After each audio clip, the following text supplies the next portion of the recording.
sa mga bagong dating na may iba't ibang mapagkukunan at mga sistemang suporta upang matulungan kang makapag-akay at umunlad sa iyong bagong buhay.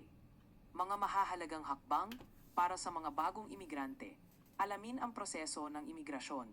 Bago dumating, alamin ang mga landas ng imigrasyon na magagamit, tulad ng express entry, family sponsorship, o mga programa ng provincial nominee. May partikular na mga kinakailangan at proseso ang bawat landas na dapat mong maunawaan upang masiguro ang mahayos na paglipat. 1. Aksesuhan ang mga serbisyong pang-settlement. Pagdating mo, samantalahin ang mga libreng serbisyong pang-settlement na inaalok ng iba't ibang organisasyon. Maaari kang tulungan ng mga serbisyong ito sa housing, trabaho, pagsasanay sa wika at pag-navigate sa pang-araw-araw na buhay sa Canada. Maraming komunidad ang may mga organisasyong pang-bagong dating na nagbibigay ng na-customize na suporta. 2. Mag-apply ng mahahalagang dokumento. Sa loob ng iyong unang linggo, mag-apply ng iyong Social Insurance Number, SIN, na kinakailangan para sa trabaho at pagkuha ng mga serbisyo ng gobyerno. Bukod dito, tiyaking magrehistro pa ng health card upang ma-access ang public healthcare. 1. Pag-integrate sa kultura. Kilala ang Canada sa kanyang multiculturalism.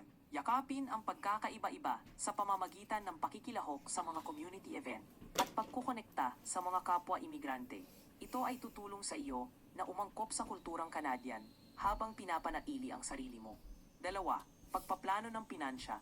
Imbestigahan ang halaga ng pamumuhay sa iyong napiling lungsod dahil maaari itong mag-iba ng malaki sa buong Canada.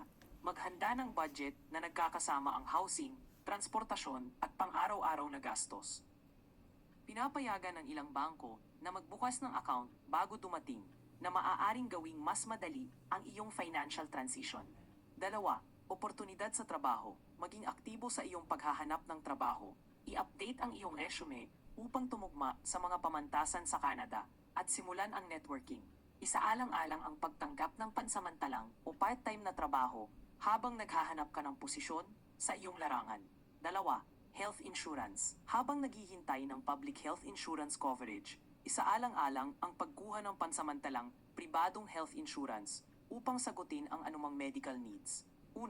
Lumikha ng Settlement Action Plan.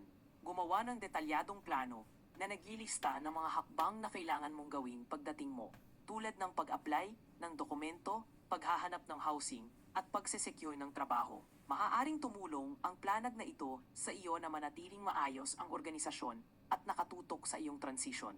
1.